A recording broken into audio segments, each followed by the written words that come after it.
คือสิอุ่นดีอยู่เนาะ เลย นอนไข่อยู่มาเลยนี่แหละนี่ ไพ่บ่มาคือพี่น้อยเนาะมันก็ปลอดภัยขึ้นหลายเท่าเลยเนาะเพราะว่าเด็กน้อยอยู่กันแค่2คนนะบางทีบุญทวีบ่อยู่เด้เนาะมีแต่อยู่แต่สายฟ้าผู้เดียว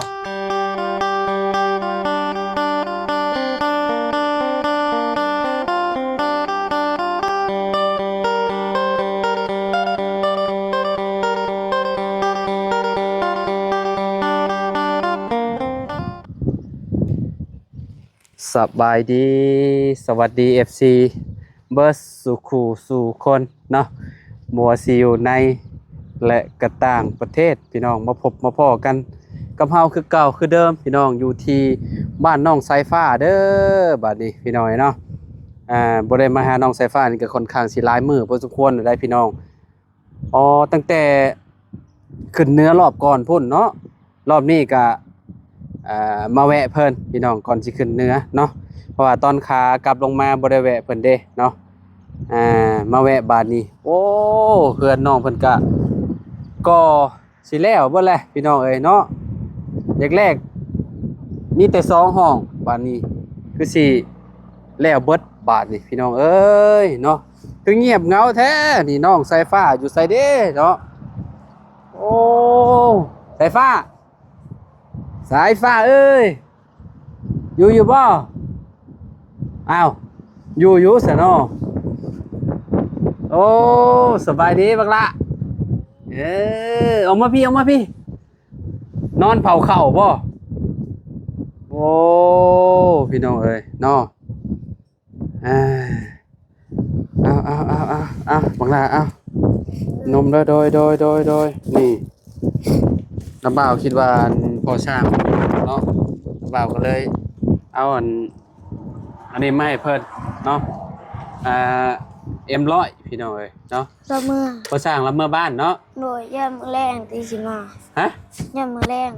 แมลงเพราะว่าข่อยมาทางนี้ข่อยลัดมาทางซุยพี่ข่อยบ่ได้มาทางบ้านแล้วก่อนมันนี่ก็เลยบ่ได้เห็นแล้วแล้วก็อีกอย่างหนึงก็บ่ได้ค่อยได้เบิ่งคลิปปานใดพี่น้องเนาะเราเมื่อจอหน้าแม่นบ่ เลย พี่น้องอ้ายเจ้าได้ซะ เพื่อนไปหาหมูเพื่อน ไปรีน้ำหมูแล้ว เลย มาคุมเมอร์บ่ทีมงานน่ะเปล่า เลย มื้อนี้ยังบ่ได้มีไผหรอว่า นี่แหละบอกแก้ว ฮะ นี่แหละบอกแก้วคนนึง ระบ่าวแก้ว บอกแก้ว อยู่ไสนี่ เราอยู่เห็น บ่เพิ่นอยู่ดงเฮ็ดนี่ เลย เออเพิ่นก็เป็นยูทูบเบอร์คือกันบ่ เลย เพิ่นมาแต่เช้าพุ่น เลยแล้วเป็นทหาร เมื่อแล้วบัดนี้ เลยเอาเขาเวีย เออสีกินจักสอบแล้วข้าวใหม่นะ สอง แซ่บบ่ แซ่บ หอมกรุบ นาย แล้วกินข้าวแล้ว กินแล้ว ม่วนบ่อยู่ผู้เดียวน อนเดียว ม่วน นอนเดียว เป็นอะไรพักเจ้าออกแล้ว พวกหอมหมูหอมน่ะแตกแน่แหละ หอมแต่งเนี่ยแล้วเนาะโพดคุมื้อแล้วยามเช้าเนาะ เลย สูบน้ำโพดพี่น้องเอ้ยเนาะ น้าบ่าวคิดว่าเจ้าเมื่อนำพ่อช้างจะดอก ก็ โมแม่นเนาะแล้วเมื่อบัดนี้นี่คิดฮอดเราแล้วติอยู่นำกันแต่โดนเลยเนาะ บนนี้โอ้จังหน่อยก็แล้ว ฮะ บนนี้โอ้จังหน่อย ตอนนี้มันจักหน่อยสิมาเนาะ เลย ผมโทรหาเจ้าบ่ ห้องโทรหาเรา เป็นหวัดพี่น้องเอ้ยเนาะตั้งแต่ลงมารอบก่อนผมยังบ่หายอยู่เนาะอากาศเดี๋ยวก็ร้อนเดี๋ยวก็หนาวเนาะเป็นยังไงห้องน่ะแท้ฟ้าเจ้าล็อกประตูเมียนเนาะเปิดล็อกเมียนวันนี้เลยพี่น้อง เจ้าฮะเจเห็นบอกกับเจ ฮะ เจเห็นบอกกับเจ กระแจใช่ กับเจใครห้องนี่นะ จักแล้วน้ำบ่าวสิฮู้โอ้เปิดบังดูหามีหยัง มีเครื่องมือห้องนี่ เครื่องมือบ่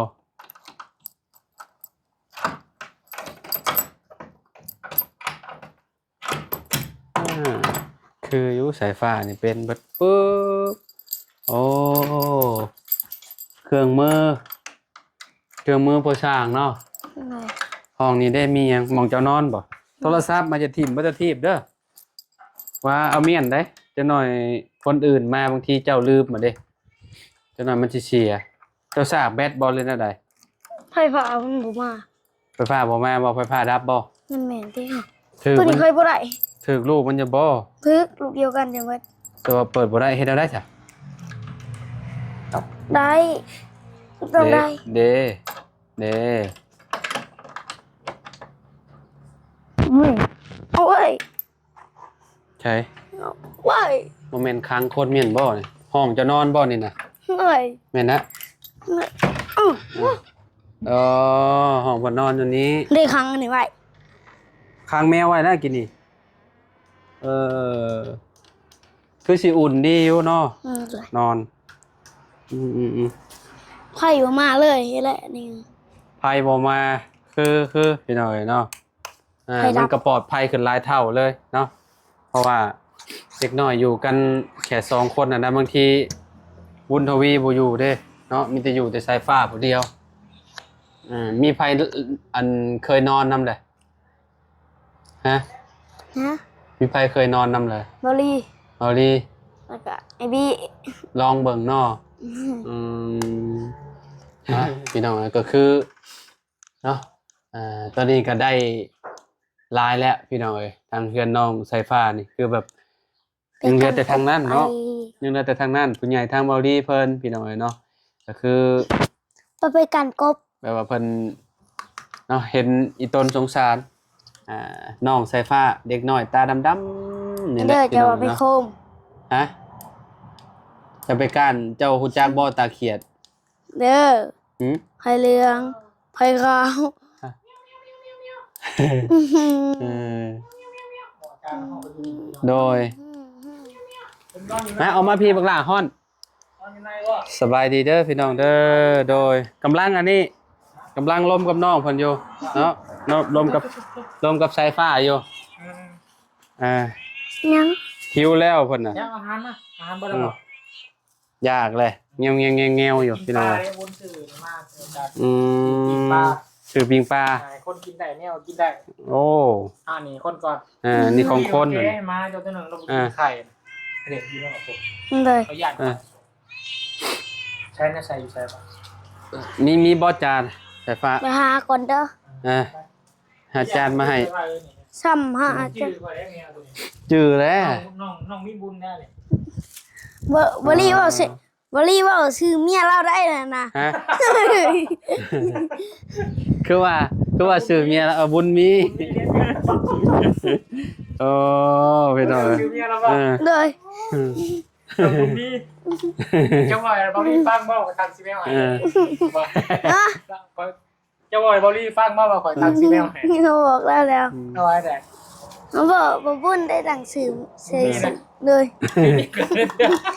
สื่อบุญมีนางออโต้ผูหรือว่าเนาะ เอาทางป้าเล็กคนบูทีซื้ออาหารให้ตลอดนะอาจารย์ตั้งซื้อให้น้องบุญมีเอากิน เพิ่นได้กินอาหารแซ่บเนาะ โอ้แซ่บเลยอาจาร ผัก ย์ เลย กินปลา พี่ ทู น้องกินปลาทูนะ เหมือนกับว่าบุญแล้วยังซีเหมือนกัน เฮ้ยไปเนี่ย เลย แล้วน้องเสียหอมกับปลาทูนี่ กินกับปลาทูเนาะ ต้องละ40 บาทแม่ลองซื้อได้อาจารย์เนี่ย โอ้ แต่เขาบอกซี ขนาดว่าเฮาได้กลิ่นมันยังหอมๆเนาะ หอมปลาทู หอมพี่น้องเอ้ยโอ้ นี่ไรนี่ไร โอ้คัก ทางปลาเล็กคนโอ้ยไปทายน้องแมวน้องสักบาทเลยว่าสั่นดูมันเป็น ผู้ซึ่งว่ามันโตใหญ่ขึ้นเนาะ ต้นใหญ่ขึ้นได้ โตใหญ่ขึ้นได้นี่แม่นบ่ใช่ฟ้า หน่อย อ่า ตุ้ย คักอยู่ ทองมันน่ะตะกี้ทองน้อย เราเรียกดีว่ะ ๆให้ทำผีทองมันโอ้ บุ้ ยัง มีนะเนาะ ยังบ่ได้เต็มเทิกเด้นี่ บุ้มีนะเนาะเนาะ เนี่ย บอลว่างกับเขาหนังมันเนาะ บ่อนวางกับข้าวอันนี้อยู่นอกผูก เลย โต๊ะเอาดิ โตโอ้ยผู้ที่เชื้อหน่อยเห็ด ฮะ ผู้ที่เชื้อเห็ด เชื่อได้เห็ด เพลอยู่นี่เนาะ แล้วบ่เขา กินละ แต่มีหม่องแขวนไว้บ่ นี่เล็ก ให้ กับ น้าบ่าวสิแขวนให้เบิ่งมาอยู่เทิงพี่คือบัดนี้บัดเราสิเอากินแหละเจ้าก็เอาตังค์เด้อนี่เจ้าเอาตังค์ไปง่อยเอาอืม น้องบุญมีเขาเรียกเมียข่อยได้ติเช้าแล้วบ่เจ็บปากไปเลียมันแหละอย่าเลียศพเจ้าของ ศพแตก บ่ค่อยลมปานใดน่าสิเช้านะหน้าก็บ่ค่อยนั่นแหละ สร้างมันเมื่อติ เลยจะแหวบ่ บ่ได้มันเมื่อยังขอคิดว่าเจ้าเมื่อน้ำสร้างเลยเพราะว่าเห็นสร้างว่าเจ้าติดสร้างแฮง เราเมื่อถังน้ำแล้วเมื่อถังน้ เมื่อเจาะน้ำเมื่อวานเห็นทีมงานอยู่เมื่อวานนี่เห็นเต็มอยู่หั่นเมื่อวานนี่บ่เขาเจาะเนาะ ำแมน เนาะ บ้านเลยก็จะ อ้าวใกล้ๆบ้านสาวแตวหั่นแหละก็บ้านเดียวกันนั่นแหละกับสาวแตวบ้านดงบางยางนั่นแหละที่เจ้าก็ย้ายออกมาจากหั่นก็เจ้าออกมาปูเขื่อนอยู่ข้างนอกพี่นะขี่ทางมันอยู่พี่ข่อยออกมาทางนี้ข่อยทางชุยข่อยออกมาทางพี่คะแนนข่อยมาทางนั้นข่อยก็สิแวะแล้วอยู่ อ๋อออกมาทางบอลเลยเนาะ แม่ กาวเนาะ แม่นทะลุบ่อหินก้าวพี่เลย ก็เลยบ่ฮู้เรื่องฮู้ราวอีหยังมาบ่เห็นสายฟ้าซ้ำมอยอยู่เฮาเวนรถจะ บ่เห็นรถนะบ่าวว่าก็ ก็คอยขี่รถมาเลยรถใหญ่บัดนี้ อืม แล้วก็แล่นมาเพราะว่ามาฮอดอาจารย์ว่าอุ้ยพายุว่าซะ มีพายุ พอดีทางอาจารย์เห็นทางน้องสายฟ้าก็สร้างเพิ่นเว้าว่าน้องสายฟ้าที่สร้างแฮงใส่กันไปนำสิมาบ้านกูมานำก็เลยว่าคิดว่าโอ้น้องสายฟ้าแล้วอ่ะแล้วก็สิพากันเดินทางไปเนาะกัน บุญทวีก็บ่อยู่ครับ โอ้มาพอดี บุญทวีก็ไปลิ้นบ่ เลย มื้อพักเพิ่นเด้เนาะ โชมืออะไรเพิ่นไปตัวสร้างบ่อยู่เด้ตัวสร้างอยู่แล้วก็อยู่ เพิ่นอยู่ซอยเวียกลาว เด้อก็ยังเหลือแต่มุมนี้กับมุมฝั่งนั้นเนาะ เลย เพิ่นน้องเพิ่นนี่มุมนั้น แล้วได้เป็นยังไง แล้วแรกๆคิดว่าสิได้แต่ตอนนี้เนาะคิดว่าสิได้แต่2ห้องนี้บัดนี้แล้วเบิดจังอันนี้เนาะ เลย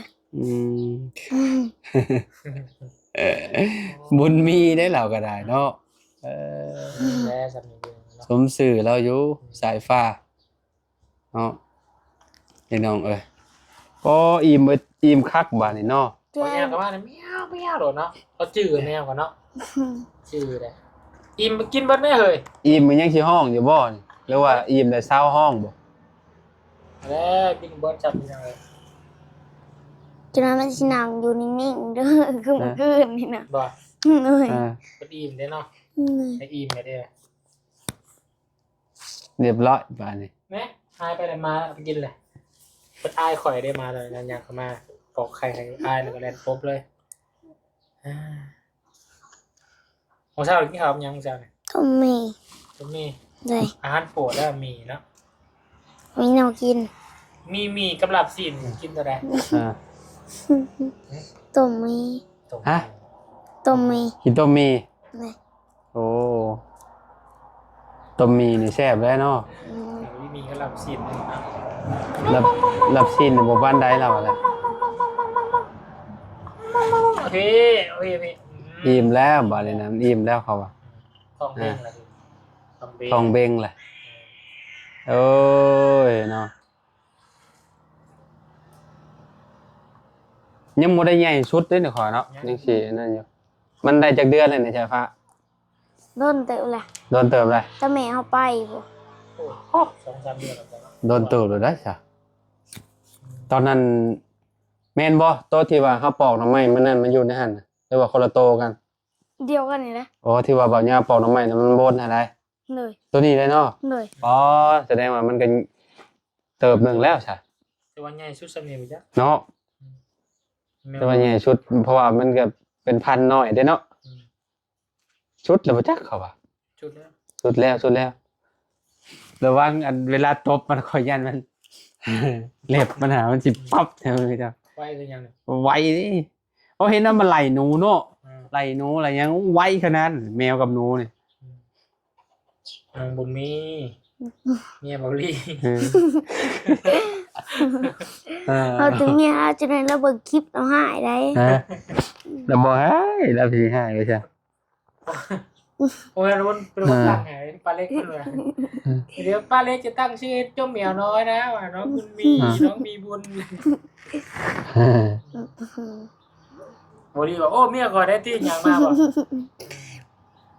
บอลี่ยูนบอลี่ลายสิตุ๋ยเป็นบอลี่เนาะ เริ่มแล้วเด้หน้าเบ้งใส่ผ้าเนาะ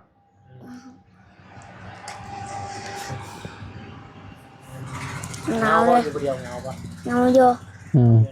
ได้ แต่เป็นไปได้อย่างไอ้ให้อยู่น้ำปะ เห็นอยู่ ไปอยู่นะไอ้ประเด็นเนาะตัวใหญ่เลยดิเนาะ เป็นเบาเลย เป็นบ้าเลย แล้วก็ไปเล่นน้ำหมู่รุ่นเดียวกันเลย เจ้าไม่ได้อยู่ใช้มาจำเมื่อกี้นี่ ไม่ได้อยู่เฮาไปนอนลิ้น อยู่ลำจั่วบ่อยู่วัดบ่ฮะ สังกะรีก็ เนาะ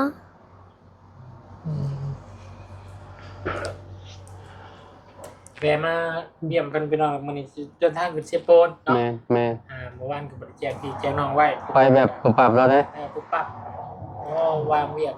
กลับไปเลยเมื่อวานกับได้พาครอบครัวไป อ่าง านถากไปเลยดิแต่ว่ามันมีเรื่องคลิป ข่อยไปวันที่3ข่อยวันที่3แล้วก็เมื่อวานไปประธานเมื่อวานประธานโพนอ้อมยาวเลยฮอดเพียงกอกกึกอ้อมบ้านอีกบ้านฮอดบ้านตัวเองไปอ๋อโตขี่รถจักรซ้ำพาลูกสาวหอม นอนทุกทางลูกข่อยก็ได้ ไม่ยังได้ลมกันเนาะ ลมพี่น้องเอ้ย ทีแรกขึ้นทั้งห้องอาจารย์เป็นยังไงสิบรรทุกแกรถอาจารย์ขึ้นไปพร้อมกันพอไปพร้อมกันเนี่ย ถึงจังหวะนี้ข่อยก็ได้เนาะ เอารถขึ้นรถเลย พี่น้องเอ้ยเนาะ ที่แรกว่าขอไปไว้ปะเนี่ยนะ อ่ะ เขาเรียกว่าในนัดกับแพทย์กับหมอบอกว่าผู้แค่เป็นป่วยนะพี่น้อง อืม ก็เลยว่าวันนัดวันจันทร์เหมือนกันก็เลยวันจันทร์สิลงเมื่อแต่ว่าถ้าวันนี้วันนัดกับสิอยูต่ออีกกันนะ ก็คือมีแต่รอให้เพิ่นนัดแล้วก็เฮาก็เดินทางลงมาอีกอืม แค่เป็นบ่สบาย โดยพี่น้องเอ้ย เบิ่งนะถ้ามันโทรน้ำกับเมื่อน้ำมันแล้ว อืม เช็คเบิ่งเขาน้ำมันเนี่ยว่าระยะทางเขาเฮ็ดเวียกงานวันไกลพี่น้อง200 โล แม่ ไปก็ต้องเสียค่าหัวมันหลาย แมว เพิ่นนั่นน่ะเลยเพิ่นมีหมู่ก็สบายแล้วนี่แหละเอาแมวนั่นแหละเป็นหมู่ เจ็บเลย แมวกับหมา บ่มีหยังเลยให้เงียบก็บ่ม่วนอีกอ่ะอันนี้ยังว่ามีหมามีแมวเป็นหมู่นี่ก็สบายไปอีกแบบนึง ที่เริ่มเด้อไข่กับปลาน่ะเจ้ากินเวิร์ดกับไอ้บุญทวีเนาะ เอาไว้ให้อ้ายกินน้ำ ไว้ให้ม้าให้แมวแล้ว ผู้สาวคือผู้สาวเหาะสิมาวันนี้ ชาวใช่ไหม เลย พอสร้างเดินทางมาบ่มื้อนี้ เลย บ างทีก็ขึ้นมานำบ่แนวมื้อนี้ เบานิ้วก็สิมา มาได้มื้อนี้ อืม ไอ้บิก็สิขึ้นมามื้อนี้ ใครได้ดอกก็เจ้ามาก็สายค่ำบ่ เจ้ากับมีหมู่ไปอีกแล้วก็เจ้าเมื่อนี่ก็เอาอีกแล้วนะพอดีนอนพอดีเนาะพอดีมาจากโมงพอดี 4 โมง 4 โมงเอาเมื่อจากโมงมัน 9 โมง 9 โมงก็เกิน มันเดือกกับ8 เออ มื้อ พ ขึ้น อดี มื้อ แหละเจ้านอนหลับพอดีเลยเนาะ อยู่เป็นโมงเลย อยู่เป็นหมู่จะได้มาเพิ่นกินอิ่มแล้วเพิ่นอยากรับแล้วป่ะนี่ เอ้ยเนาะบ่แอวเนาะบัดนี้เนาะเมื่อกี้นี่ใช้ฟ้า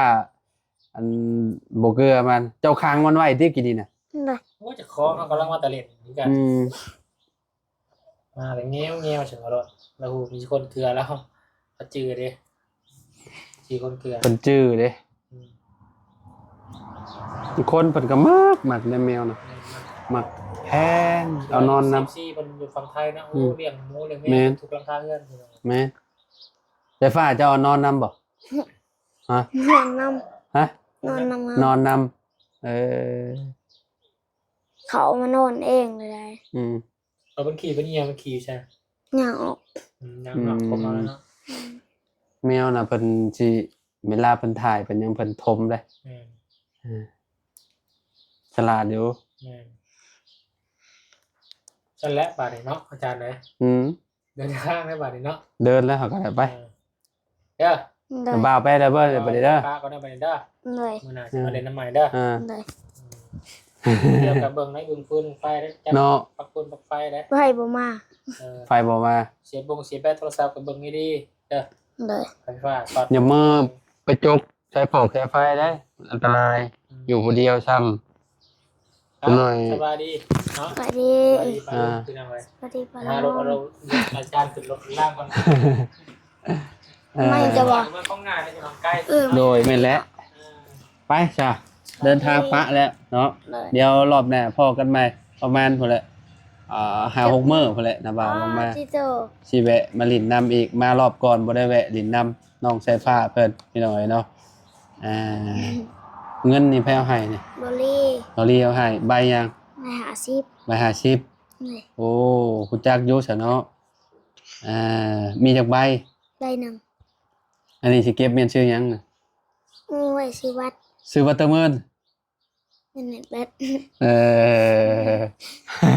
โอเคนะบ่าวไปป้าเด้อเสร็จเด้อเอาสบายดีบ้างละ สวัสดี โอเคไปใช่พี่น้องเอ้ยเนาะมื้อนี้ก็มาเจออย่าลืมเอาไปไหว้เด้อนมเจ้าหน่อยเด้อใช่ฟ้าจะหน่อยมาสิเอาไปดินี่พี่น้องเอ้ยเนาะเอาอยู่ดีมีเฮงบ่สุขทุกคนพี่น้องขอบคุณหลายๆเด้อที่ติดตามเนาะแล้วพบพ่อกันใหม่สบายดีเด้อ